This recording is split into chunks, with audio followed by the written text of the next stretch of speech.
Hey, so tuples are just like lists. The only thing is that they are immutable. That means the values cannot be changed. A perfect example of a tuple are the months of the year. Let me show you what I mean. So the months of the year are constant and unchangeable. So there isn't going to be another month in the future. It's just January to December. So just like when you're writing a quiz game and you want the user score to remain immutable, if right after the game, impossible to manipulate. So this is example of months of the year. So let's say months of the year, or let me simply call this months. So months.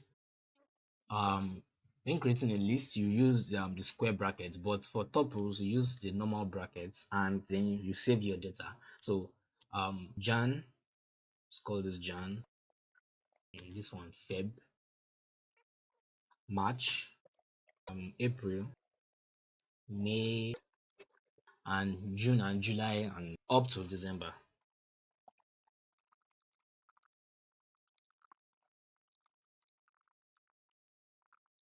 So just like I said earlier, the months of the year are constant and unchangeable. So there isn't going to be another type of January.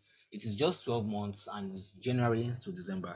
So it's just simple. So to access your list is just print your list and say print months. January, February, March, April, May, June, July, August to December. So this list is immutable because it is a tuple. You can't change this list. It's a constant list. There isn't going to be another type of months in the future. So it's January to December. So that is just what a list is. But you can still access individual data in your list. So let's say you want to print out March, or you want to access the March in your list or the match item. So you get the point. We could just say print month, and then because this index is zero, January is zero, this instead of one, don't forget this is very important. The index. So this is index of zero, index of one, and index of two.